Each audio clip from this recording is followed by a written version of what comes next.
भूलोक अर्थात पृथ्वी लोक को विशेष रूप से वर्णन किया गया है। उसके ऊपरी भाग को जो 7 द्वीपों और 7 महासागरों में विभक्त किया गया है, उनका इस समय ठीक-ठीक पता चलना कठिन है, क्योंकि उस प्राचीन समय से अब तक भूलोक संबंधी बहुत कुछ परिवर्तन हो गया होगा तथा योजन 4 कोस को कहते हैं। वर्तमान समय के अनुसार 7 द्वीप और 7 सागर निम्न प्रकार हो सकते हैं। 7 द्वीप, पहला एशिया का दक्षिण भाग अर्थात हिमालय पर्वत के दक्षिण में जो अफगानिस्तान, भारतवर्ष, बर्मा और सियाम आदि देश हैं। दूसरा एशिया का उत्तरी भाग अर्थात हिमालय पर्वत के उत्तर में तिब्बत, चीन तथा तुर्किस्तान इत्यादि। तीसरा यूरोप, चौथा अफ्रीका, पांचवा उत्तरी अमेरिका, छठा दक्षिणी अमेरिका, सातवां भारतवर्ष के दक्षिण पूर्व में जो जावा, सुमात्रा और ऑस्ट्रेलिया आदि का द्वीप समूह है। 7 महासागर, हिंद महासागर, प्रशांत महासागर, अंध महासागर, उत्तर हिम महासागर, दक्षिण हिम महासागर, अरब सागर, भूमध्य सागर। सुमेरु अर्थात हिमालय पर्वत उस समय भी ऊंची कोटि के योगियों का तप स्थान था। स्थूल भूतों की स्थूलता और तमस के तारतम्य के क्रमानुसार पृथ्वी के नीचे भाग को 7 अधोलोकों में नर्क लोकों के नाम से विभक्त किया गया है। इनके साथ जो जल के भाग हैं, उनको 7 पातालों के नाम से दर्शाया गया है तथा इन तामसी स्थानों में रहने वाले मनुष्य से नीची राजसी तामसी योनियों को असुर, राक्षस आदि नामों से वर्णन किया गया है। भुवलोक अंतरिक्ष लोक है, जिसके अंतर्गत पृथ्वी के अतिरिक्त इस सूर्य मंडल के ध्रुव पर्यंत सारे ग्रह, नक्षत्र, तारका आदि तारागण है। यह सब भूलोक अर्थात हमारी पृथ्वी के सदृश स्थूल भूतों वाले हैं। इनमें किसी में पृथ्वी, किसी में जल, किसी में अग्नि और किसी में वायु तत्व की प्रधानता है। अन्य 5 सूक्ष्म और दिव्य लोक हैं, जिनकी सम्मिलित संख्या द्योलोक है। यह सारे भू-भुव अर्थात पृथ्वी और अंतरिक्ष लोक के अंदर हैं। इनकी सूक्ष्मता और सात्विकता का क्रमानुसार तारतम्य चला गया है, अर्थात भू और भुव के अंदर स्वः, स्वः के अंदर मह, मह के अंदर जनः और जनः के अंदर तप और तप के अंदर सत्य लोक है। इनके सूक्ष्मता और सात्विकता के तारतम्य से और बहुत से अवांतर भेद भी हो सकते हैं।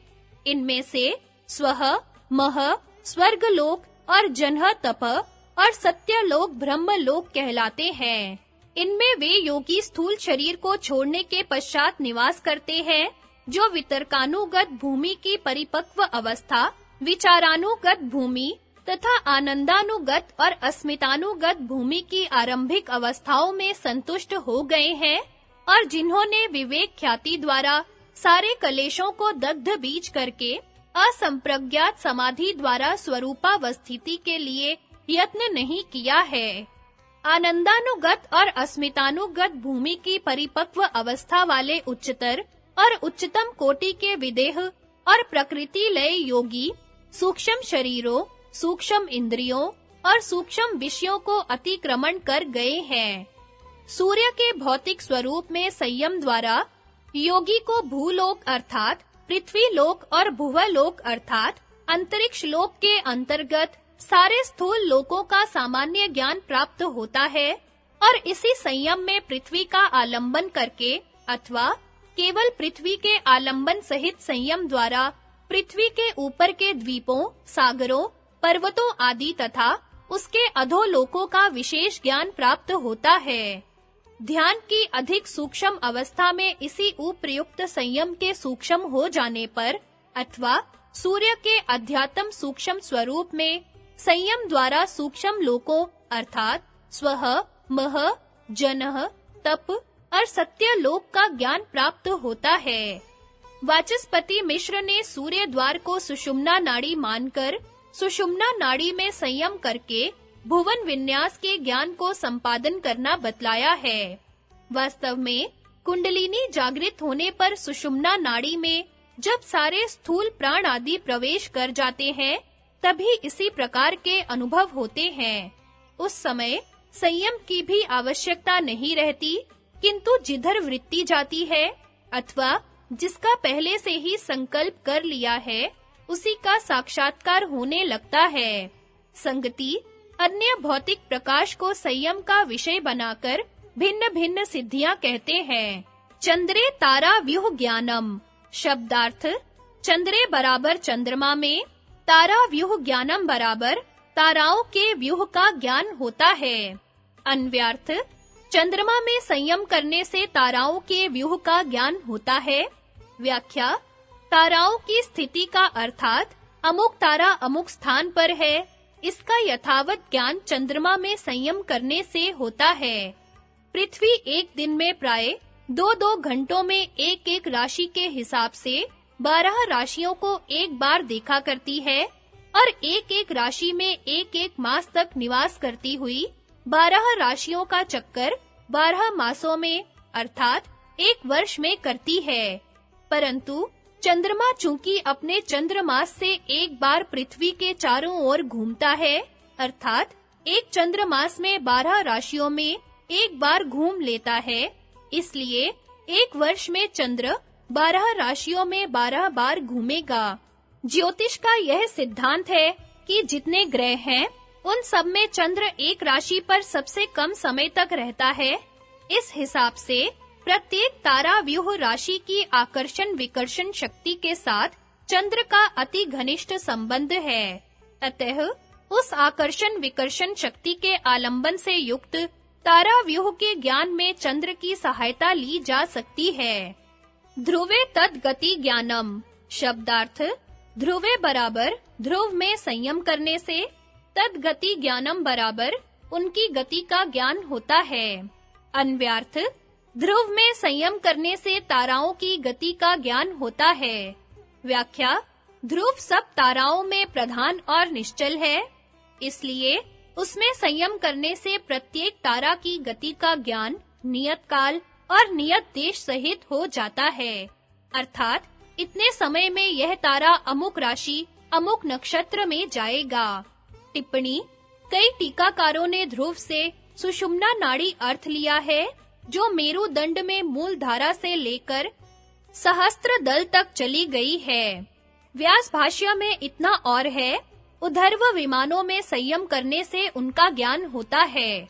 संगति बाहर की सिद्धियों का प्रतिपादन करके अब आभ्यंतर सिद्धियों का आरंभ करते हैं। नाभि चक्रे काय व्यूह ज्ञानम शब्दार्थ नाभि चक्रे बराबर नाभि चक्र में संयम करने से, काय व्यूह ज्ञानम बराबर शरीर के व्यूह का ज्ञान होता है। अन्व्यार्थ नाभि चक्र में संयम करने से शरीर के व्यूह का ज्ञान होता है।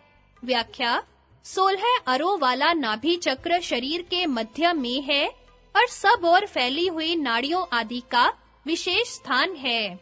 इसलिए इसमें संयम करने से शरीर में रहने वाली वात, पित्त, कफ तीनों दोष और त्वचा, रक्त, मांस, नाड़ी, हड्डी, चर्बी, वीर्य, सातों धातुओं की स्थिति आदि का पूरा ज्ञान हो जाता है। कंठकूपे क्षुत पिपासा निवृत्तिः शब्दार्थ कंठकूपे बराबर कंठकूप में, क्षुत पिपासा निवृत्तिः बराबर क्षुधा और पिपासा की निवृत्ति होती है। अन्व्यार्थ कंठकूप में संयम करने से क्षुधा और पिपासा की निवृत्ति होती है। व्याख्या जिह्वा के नीचे सूत के समान एक नस है, उसके नीचे कंठ है। उस कंठ के नीचे जो गढ़ा है, उसे कंठकूप कहते हैं। उस स्थान में प्राण आदि का स्पर्श होने से पुरुष को भूख प्यास लगती है, इसलिए इस कंठकूप में संयम द्वारा प्राण आदि के स्पर्श की निवृत्ति हो जाने से योगी को भूख प्यास नहीं लगती है। कूर्म नाड्याम स्थैर्यम शब्दार्थ कूर्म नाड्याम बराबर कूर्म नाड़ी में, स्थैर्यम बराबर स्थिरता होती है। अन्व्यार्थ कूर्म नाड़ी में संयम करने से स्थिरता होती है। व्याख्या कंठकूप के नीचे छाती में कछुए के आकार वाली एक नाड़ी है, उसे कूर्म नाड़ी कहते हैं। उसमें संयम करने से स्थिरता की प्राप्ति होती है, जैसे सर्प और गोह स्थिर होते हैं। मूर्ध ज्योतिषी सिद्ध दर्शनम। शब्दार्थ: मूर्ध ज्योतिषी बराबर मूर्धा की ज्योति में, सिद्ध दर्शनम बराबर सिद्धों का दर्शन होता है। अन्वयार्थ: मूर्धा की ज्योति में संयम करने से सिद्धों का दर्शन होता है। व्याख्या: शरीर के कपाल में ब्रह्मरंध्र नामक एक छिद्र है, उसमें जो प्रकाश वाली ज्योति है वह मूर्धा ज्योति कहलाती है। उसमें संयम करने से सिद्धों के दर्शन होते हैं। ध्यो और पृथ्वी लोक में विचरने वाले सिद्ध, ध्यो और पृथ्वी लोक के अंतराल में विचरने वाले सिद्ध अर्थात दिव्य पुरुष जो दूसरे प्राणियों को अदृश्य रहते हैं, योगी उनको ध्यानावस्था में देखता है और उनके साथ भाषण करता है। विशेष विचार: इस ज्योति का संबंध भ्रकुटी अर्थात आज्ञा चक्र से है, इसलिए ब्रह्मरंध्र में प्राण तथा मन को स्थिर करने के पश्चात जब आज्ञा चक्र में ध्यान किया जाता है, तो इस मूर्धा ज्योति के सत्व गुण के प्रकाश में सूक्ष्म जगत का अनुभव होने लगता है। संगति सब वस्तुओं को जानने का उपाय कहते हैं। प्रातिभाद्वा सर्वम। शब्दार्थ: प्रातिभाद्वा बराबर अथवा प्रतिभा ज्ञान से, सर्वम बराबर सब कुछ जाना जाता है।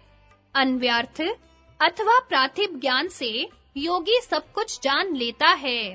व्याख्या: प्रातिभ वह प्रकाश अथवा ज्ञान है जो बिना किसी बाहर के निमित्त के स्वयं अंदर से प्राप्त होता हो। प्रातिभ ही तारक ज्ञान का नाम है। यह विवेक ज्ञान का प्रथम रूप है। जिस प्रकार सूर्य के उदय होने का प्रथम ज्ञापक चिन्ह प्रभा है, इसी प्रकार प्रसंख्यान के उदय होने का प्रथम लिंग प्रातिभ ज्ञान है।